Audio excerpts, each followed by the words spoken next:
witnessed the second night, Variety Night, of the 72nd Primetime Emmy Awards, recognizing the best television released from approximately June 2019 to June 2020. My name is Riley Chow, and on behalf of Gold Derby, we're going to be breaking down the 16 variety-focused categories or awards that were presented tonight, and also looking ahead to the first 19 awards for drama, comedy, and limited series that will be presented tomorrow. So I'm joined today by Rob Licuria and Tony Ruiz, and hopefully Paul Sheehan in a moment. So this means that Marcus is gone, and I no longer need to be dressed up. So let's just take care of that. And Tony, Rob, how are you guys doing? How are you feeling about how the Emmys are being presented? Rob? I really like it. I wish we could do this every year, virus or no virus. I think it's really a wonderful way to recognise all this below the line talent for the public. Obviously, they still used to do that in their own ceremonies, but I really like being able to watch along night after night. Perhaps maybe we didn't need 14 different nights, but I really like it. I think the production values are great. I think Nicole Byer is very funny. But yeah, I'm really enjoying it. Yeah, Nicole Byer, she is wearing the same dress every night. I feel like it's important to switch it up. Tony, how are you feeling about how the ceremonies have been going? I like it. I'm a little less enthusiastic about it than Rob is, only because how hard would it be for them to just give the presenter the envelope and have them just read it? It's a little anticlimactic and a little, 1970s fake when they just go, and the Emmy goes to, and then like a title card swipes over. The daytime Emmys did that this year, where they had virtually the same format. What I'm noticing is how similar this is to the daytime Emmys in terms of, the pre-recorded speeches.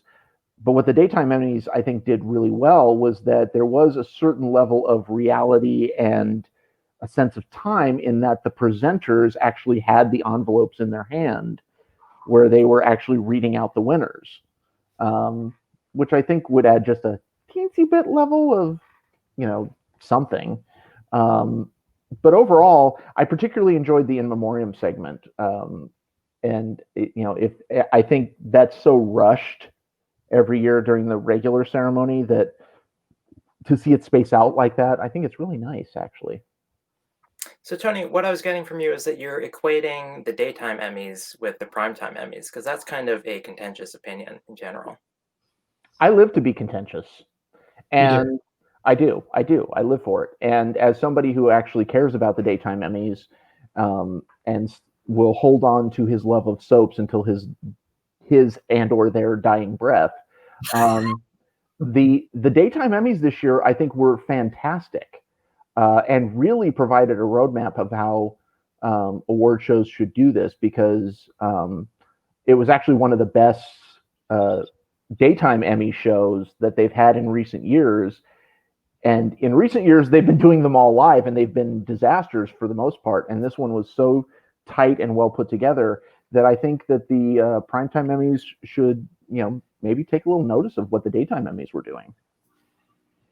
Yeah, I was a little thrown by how I thought that we were getting some form of live show from these, but it seems everything has been pre-recorded, and they're just kind of airing it at a time, which is no different from any other TV show, except this one's online. Now, Rob, you're actually joining us from Australia, and if I learned anything from Emmy-nominated Emmy host Nicole Byer last night, it's that time zone jokes never get old. So how is it in 2021 where you are? Am I finally able to grow facial hair? Because we got a complaint about that on the YouTube channel. Not as good as mine, but I think time zone jokes never really seem to fly. But it is true that this is a global show, and you could be watching this in Timbuktu and Sydney and Vancouver and Sacramento and everywhere else. So that's pretty exciting. So what time is it actually there? It's 11:30 a.m. So I'm hot off the press after having late breakfast. I've been working since very early this morning, and here we are to talk about that. It's fascinating stuff, people. Stay Yes. tuned. I was actually using that as a segue because it actually explains why Matt Noble is not joining us. Because normally he is hosting the creative arts shows with his famous Emmy scoreboard, but he's actually, teaching youngsters down where you are. Well, because the schools So, are open, so he's teaching, whereas I have the ability to work from home, so that's why we don't see Matt at the moment. yeah, so in the meantime, I'm going to be picking up the slack, and I've got the Emmy scoreboard this year. I've called it the Noble Board. And let me just switch over. There we go. In his honor. Thank you, Matt. I'll just be peeking around the side here. So we've got the potential here, and we've got, here's a little recap of the shows that have won Emmys so far. Let's see, how should I, this way? Very good. So down here, you see we've got shows like Succession and Watchmen at 0. My understanding was that this was actually going to be a big year for those two, but they haven't won anything so far. Maybe in the days to come. I thought that it would be a little too cruel to print out logos for The Good Place and Better Call Saul and Unbreakable Kimmy Schmidt, because they would just stay at 0. I didn't want to tease them with the opportunity of going up. So what I've done is I've actually just written them onto the board. So there they are permanently to stay. Prove me wrong, Yeah.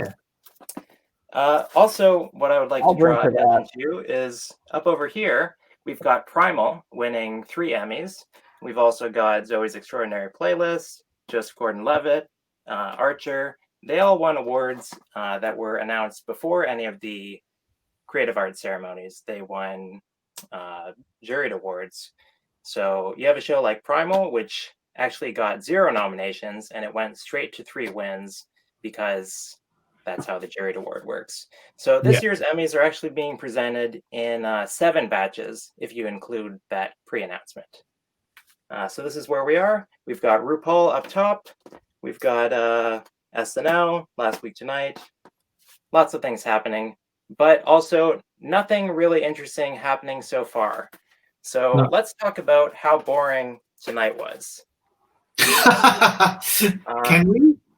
Yeah. Well, can I just say, yes, tonight was a bit boring because there wasn't a lot of surprise and a lot of emotion. But I will say that I really, really liked the little clips of the Variety Talk and Variety Sketch nominees, even though they were quite short. But the Saturday Night Live one reminded me of how funny that particular sketch was, and I'm really glad they won. So there was few little moments of happiness, but generally speaking, it was a bit more just like, let's just get through these categories and watch RuPaul win a bunch of awards. And yeah, what is Primal? I'd like to know that too. It's a show on Adult Swim. It's about a caveman and I think a dinosaur is his best friend.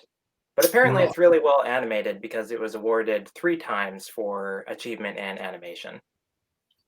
Okay.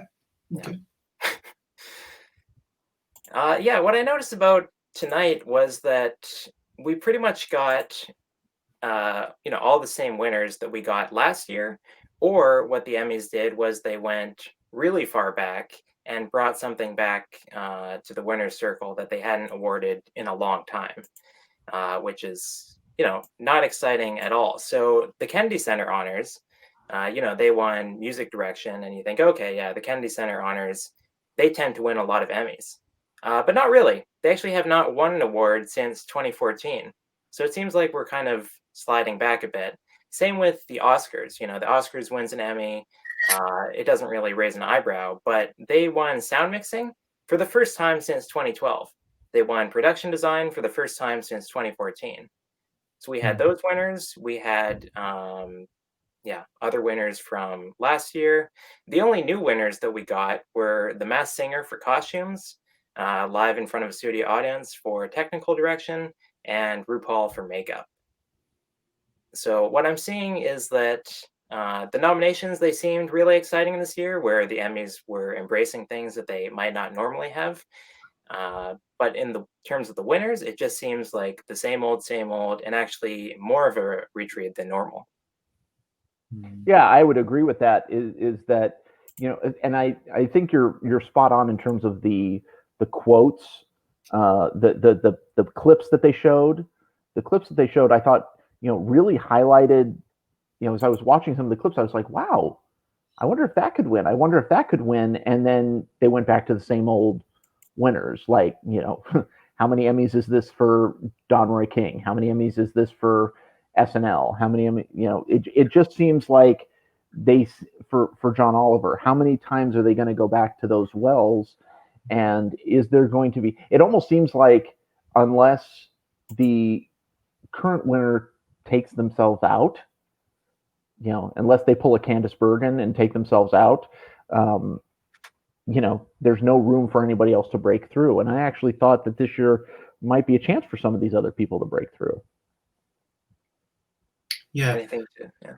I was just gonna say, like, this happens to me every year, and I'm always hopeful in the variety writing category that maybe John Oliver and his team might not win, and that's not because I don't think they deserve it. I think that's a wonderful show, and I look forward to it every week, and the writing is completely on point.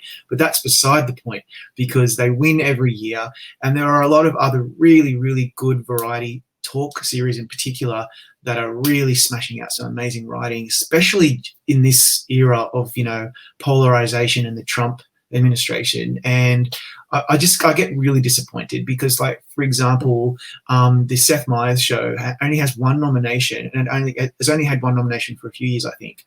But this year they've only had one for writing, and I felt like objectively, Seth Meyers, the late night with Seth Meyers, really, really improved this year. They really just seem to really hit something special in terms of the closer look and the way that they were commentating on Trump and all of the things that he was doing. And Amber Ruffin, one of the head writers, she's becoming quite a star, and she's done some really great work as well, along with Jenny Hagel. And so anyway, I'm blabbering, but I felt really disappointed for them and for Trevor Noah and the other two nominees. And so it looks like they're just going to keep winning every year until they take themselves out of contention.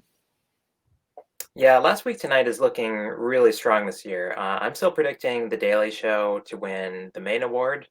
Really? Hoping that the actors can carry it through, because I mean, it seems that the Steak Eater branches are definitely still on the John Oliver train. I mean, winning technical direction, yeah, they did submit a showier submission than normal, but I don't think people are voting on the submissions or the particular year. I mean, we just saw Drag Race win casting for this season.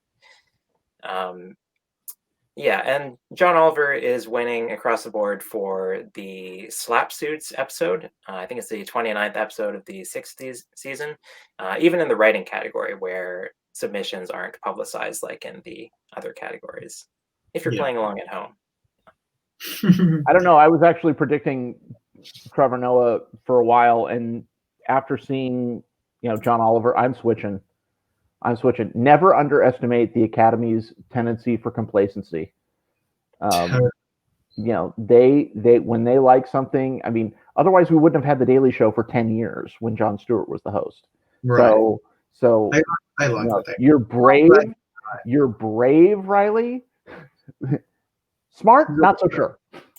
Yeah, I would say that perhaps I'm being overly stubborn. I admire when people make changes to their predictions based on new information instead of just sticking with, what they originally thought would happen. Yeah. I just can't see John Oliver ever losing until he takes himself out of contention. Same with Saturday Night Live, unless they have a really dud year, like they've done in the past. But I did for a moment think that the Black Lady sketch show might have done it, but which I unfortunately have not seen. It's one of the very few things I haven't seen, but I will try to seek it out. But Saturday Night Live had a really strong season. And when I see all those actors nominated and, directing and writing, that can't lose. So that made a lot of sense. But John Oliver, he can do no wrong, apparently. And as Tom Gladstone says in the comments, the Emmys like what they like, and they just keep going back to the well. Yeah, I'm actually not sure if the Emmys like what they like or if they're being just quite lazy. I mean, tonight we had 6 awards where they had the opportunity to award multiple nominees just because of that's the way those area awards are set up. And in no case did they actually award an additional nominee. So they're being a bit stingy there. And then I think also over the last couple nights, we've seen a lot of shows kind of default to wins, even though they're demonstrably much weaker this year. You know, Carpool Karaoke is winning the only award it's nominated for this year. Last year it won several. It had, you know, tons of other nominations. So it's reduced to this, and it still pulls off the win. We saw Queer Eye lose across the board yesterday, and then it still pulled off the series win in the end, just because I guess there's nothing else there that the Emmy voters have ever seen, possibly. Cosmos was only up for 2 awards this year, swept both of them. Life Below Zero, not nominated for series this year, wins again in cinematography. David Attenborough, won narrator again, even though this edition of the Planet franchise was not up for any other awards, I believe. So yeah, it seems like in a lot of categories, they're not really trying to find anything new. Or maybe it's just a product of the peak television era where viewing is so, it's all fractional, I guess, at this point, where everybody has their favorite. So the one thing that, you know, multiple people are watching is going to win. It's times like this that I miss the viewing panels, because, you know, even in specific years where, like, you know, you had a certain trust when something won year after year, there was a certain, I think, credibility to the fact that people actually sat in a room and watched those submissions and then made a decision. You know, now, because the submissions don't necessarily mean as much, then you go, really? You know, are you just checking the box? Yeah. So it takes some of, I think, the credibility away in a way that kind of makes me sad. Yeah. Can I make a comment, even though just about the show itself? Because although I did say at the beginning of this live thing that I really enjoyed watching it, that's because I pretty much wouldn't enjoy anything to do with awards when I'm watching it. But I think it was a missed opportunity because it went for less than an hour. They could have probably had an extra 10-15 minutes of just maybe some more kind of variety, so to speak, given that we were honoring variety series and reality and stuff like that. So kind of similar to what they did for that Disney sing-along, the 2 Disney sing-alongs. So they could have, if they had more time and resources perhaps, had certain nominees or people submitting like a 5 or 6 minute sketch or video or interview or something funny from RuPaul, or Zach Galifianakis could have done something or whatever. That's what I was hoping for tonight. Instead, it was just kind of like, and the winner is blah, and the winner is blah, and then we because it just stopped. And it just wasn't really enough pizzazz, I think. It could have been more. So I'm hoping. Well, and I also think along that line, I think that, you know, the order of the presenters that they chose, I think, was a little bit interesting, because you could go from, say, like, you know, an Issa Rae, and then like a Desus and Mero, a really cool pick for people that are fans of Desus and Mero. And then you get like Tom Lennon, and then you get then you have an Emmy nominee in Jeremy Pope, and then you have $1 Million Listing people. What were they doing there? I'm sorry, I was like, huh? Yeah. So sell real estate. Get off my TV. So like that's what I actually missed last night's the first night. So I don't, unfortunately, and I haven't been able to find a replay of it. And it's so it's on YouTube, on the Television Academy site on YouTube. Oh, great! So anyone else who's missed it, that's where you can find it. I might put that on in the background later on this afternoon. But I'm looking forward to tomorrow. I do have work to do, but so like I don't know. I hope that, I mean, it's all locked in now. They're not going to change up what they've done, but I hope we get to see more. Tomorrow is going to be really exciting because they're going to be a bit more fantasy and sci-fi. Yeah, there'll be 19 categories presented. We'll see a bit of Mandalorian, we'll see a bit of like Handmaid's Tale or Watchmen, and so I'm looking forward. Hopefully they'll show us a bit more. Like, for example, when they show the fantasy sci-fi costume category, can we see some of the costumes, like clips of them or images? That would be great. Again, I don't know if that's going to happen. And I'm sorry for rambling, but it just reminded me of this. So Saturday we have the big Shmennies with the guest acting categories, which is really exciting. But then obviously on Monday we have the big show, and it'll be, I think it's going to be an amazing show. If the daytime Emmys were so successful, imagine what the primetime Emmys can do. That's what I'm hoping for. But are you guys as excited as I am for something really different, something to kind of lift up our spirits in so much, we're surrounded by so much misery. I am actually really looking forward to the Emmys this year. I'm actually of two minds about it. I'm yes, I'm looking forward to having something to make me happy, because life right now is kind of miserable, and that's a subject for a completely different cast and slugfest and post show and all that kind of stuff.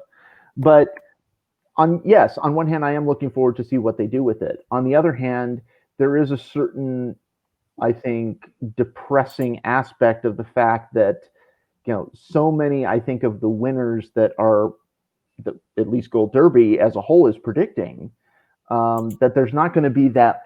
There is a certain energy, I think, that comes from that live show with the actual audience. And, when an exciting win happens, there's the audience reaction is something that I don't think can be substituted. I mean, for a lot of us, we're predicting that Catherine O'Hara is going to win an Emmy. You can't tell me that place is not going to go crazy if there was an audience, but there's not. So, so that part is a little bit disappointing for me. But that's just because I'm a nerd and I'm obsessed with like award show standing ovations. It's like one of my and opening your envelope and all that. I actually keep thinking about this. Do you ever think, like, if you were nominated for an Emmy this year, after a long career, and you might have even been up, you're a front runner. Imagine how they'd be feeling. Like, this is my moment. I'm finally going to win an award, and I have to do it from home, and I don't get the experience that everybody else gets when they go up on the stage. I wonder if certain people might think that way, because I know that I probably would if I had been waiting for that moment for such a long time, finally get nominated, then I win, and then I just have to. It'll seem like a non-event. Do you guys think that? It's possible, but I don't think first of all, I don't think anybody would be dumb enough to ever admit that. No. Because it's like, oh, you and your little award. Oh, global pandemic. Okay, let's put things into perspective here.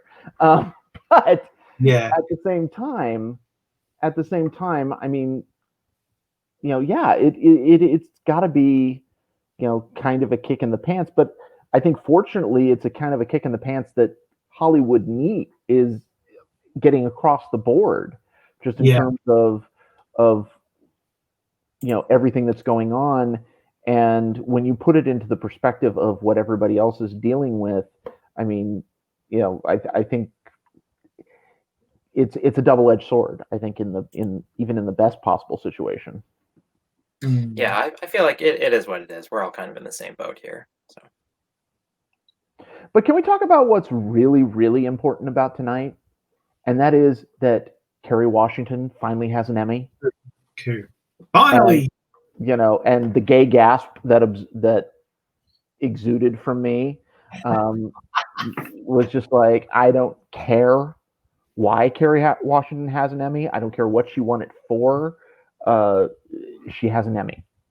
So I'm just going to take that, and I'm going to marinate in it. And enjoy it. And not only does she have I mean, if you think about the fact that Live from Studio Audience won, and all the people that got Emmys because they're attached as producers, not just Kerry Washington, but Jimmy Kimmel and Norman Lear and Will Ferrell and Jim Burrows, the great Jimmy Burrows, who now has 11 Emmys in his career. And Justin Theroux. Yay. Yay! I mean, Justin I Theroux was now has disappointed. 2 Emmys. Justin Theroux has 2 Emmys. This is winning retrospectively. Yay! I'm pretending it's for season 1 and season 2 of The Leftovers, but I don't care. Yeah, I was disappointed to hear last year that he actually did not attend the Creative Arts Emmys when he, won his first Emmy. But I guess this is a something positive coming out of the pandemic, in that we got to see him actually accept an Emmy virtually. Yeah. I would say that acceptance speech or series of speeches was the highlight of tonight's ceremony. I enjoyed the bit with Will Ferrell. He's always good, and Jimmy Kimmel as well, part of the same gag. Will Ferrell doing his best Letterman impersonation. Yeah. Yeah. So I like Kerry Washington winning. It reminded me back in the day when she was like a favorite for Scandal. She looked amazing, and doesn't she have 5 nominations this year? Yeah, Something like and that. she's got the big one obviously on Sunday. I don't just expect her to win that one, so I'm glad she's. I don't expect her to win any of the other 4 that she's up for, because I know she's like a producer of Little Fires Everywhere. She's an acting nominee. She's a producer of the TV movie American Son, I believe it's called, and maybe something else. But I don't care. Kerry Washington's got an Emmy. Yay! That's great. Yeah, I did not print out logos for American Son and Little Fires Everywhere, but we'll see. Well, I can't imagine why. Wow, you're both just killing it tonight. So what else can we say about tonight's show? Because it was kind of like I think we're good for tonight. Maybe we should move on to tomorrow. Okay. I'm looking forward to seeing the editing categories.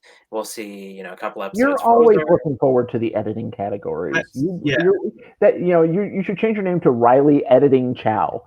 Yeah. Well, true. I am an editor, so of course I like true. editing categories. So you're looking forward to the editing ones, and why is that? We've just got Ozark and Succession going up against each other, Schitt's Creek and Marvelous Mrs. Maisel and Insecure. So we'll see how much passion there is for any of these shows. I'd also watch out for production design, because the production design categories have only been split the way that they have been split for the last few years, and they've been pretty predictive so far. But it's hard to tell how much of that is a coincidence with, Game of Thrones, for example, being what it is. Yeah, I think actually, I think the difference.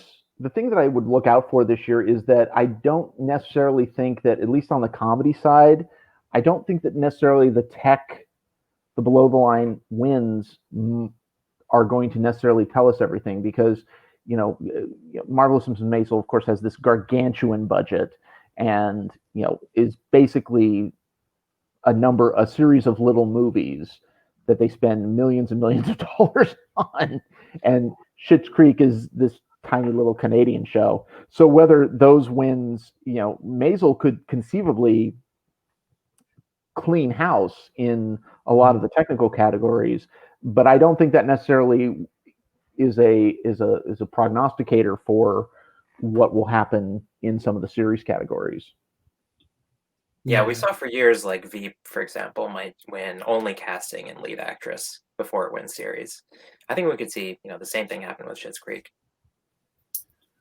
Yeah.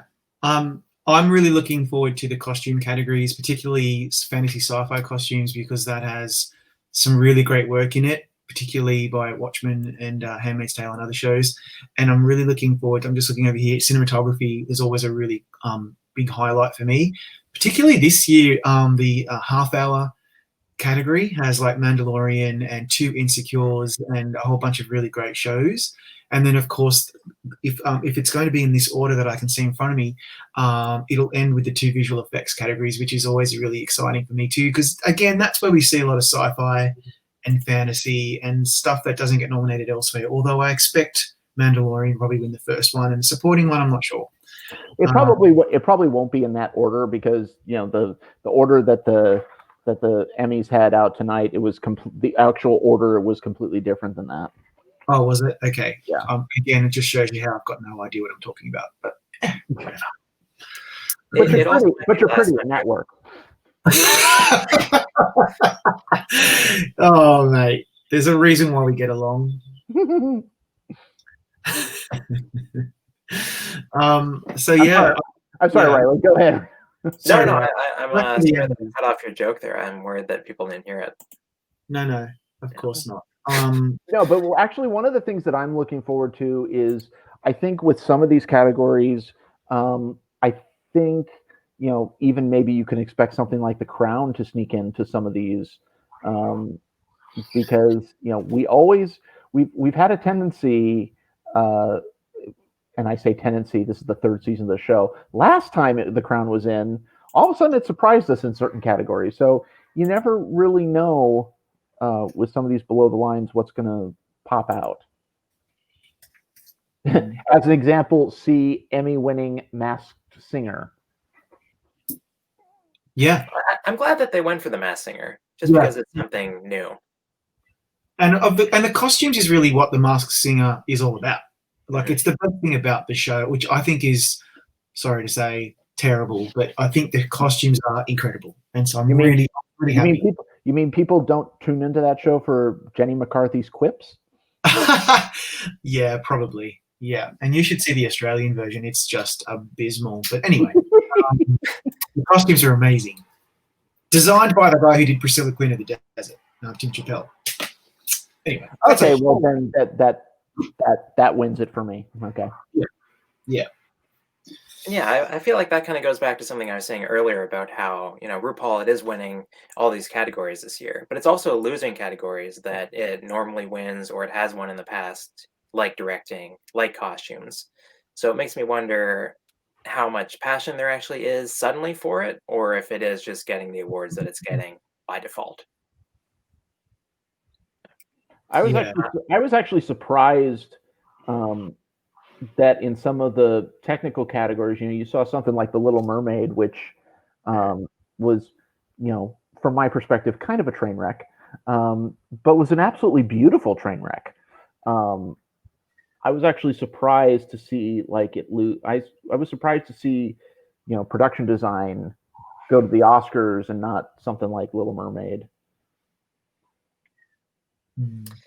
Tomorrow, I guess we'll see the start of the Mandalorian and Watchmen runs. I'm predicting the Mandalorian for 6 awards at this time and Watchmen for 14. So it'll actually go off the board, I guess, if I'm right. Yeah. We'll see. Are they doing 20 categories tomorrow? 19. Oh. Yeah, it will not go off the board tomorrow, but it can start its journey. Stay tuned. All right, yeah, let's do a little showcase of the board here. One more time. Just to recap where we are. There you go. Good. You did such a good job. Oh, thank you. Cool. And I appreciate how sparkly it is. Yeah, it's really sparkly. Here's the line, which is a VR thing that won an interactive Emmy, in case you're wondering. Jeez, you really printed everything, but not certain shows. Did you print Euphoria for tomorrow? That was a question that Gabriel Paver asked in our comments. I did not print Euphoria. We'll see if it comes up. I mean, I am predicting it for Song, for example. Good. I will come after you. You know that. All right, so I will be back tomorrow with a new panel and a new outfit. Thanks for watching.